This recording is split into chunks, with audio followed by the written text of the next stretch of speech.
ഞാൻ നിങ്ങളെ കൊണ്ടുപോകുന്നത് ഒരു അത്ഭുതം കാണിച്ചു തരാനാണ്. എൻ്റെ കൂടെ ജോലി ചെയ്യുന്ന ഒരാളുടെ ചെറിയൊരു അത്ഭുത ലോകം.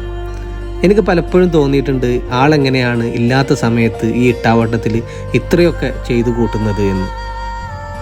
ഒരു ചെറിയ കൃഷിത്തോട്ടം, അവിടെ ഇല്ലാത്ത പച്ചക്കറികളുടെ തൈകളില്ല.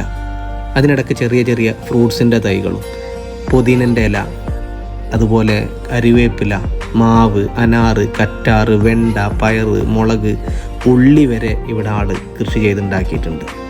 പലപ്പോഴും ഞാൻ ചോദിക്കലുണ്ട്, ഇതൊക്കെ അണ്ണന് ഉപയോഗിക്കലുണ്ടോയെന്ന്. അപ്പം അണ്ണൻ പറയും, ഒന്നും കിട്ടാറില്ല, അത് വരുന്നവരാദ്യം കാണുന്നവരാരെങ്കിലുമൊക്കെ പറിച്ചു കൊണ്ടുപോകലാണെന്ന്. കിട്ടുമ്പോഴൊക്കെ ഞാൻ നനച്ചു കൊടുക്കാറുണ്ട് കേട്ടോ. അത് ഞാൻ മാത്രമല്ല, പലരും ചെയ്യാറുണ്ട്. അണ്ണൻ പറയും, ആരെങ്കിലുമൊക്കെ കഴിക്കട്ടെ, അവർക്ക് സന്തോഷം കിട്ടട്ടെ, നമുക്ക് അറിയുന്നൊരു പണി ഇത് ഉണ്ടാക്കുക എന്നുള്ളതാണെന്ന്. ശരിക്കും ആളാ പറഞ്ഞത് ആലോചിച്ചപ്പോൾ ഒരുപാട് സന്തോഷം തോന്നിയിട്ടോ.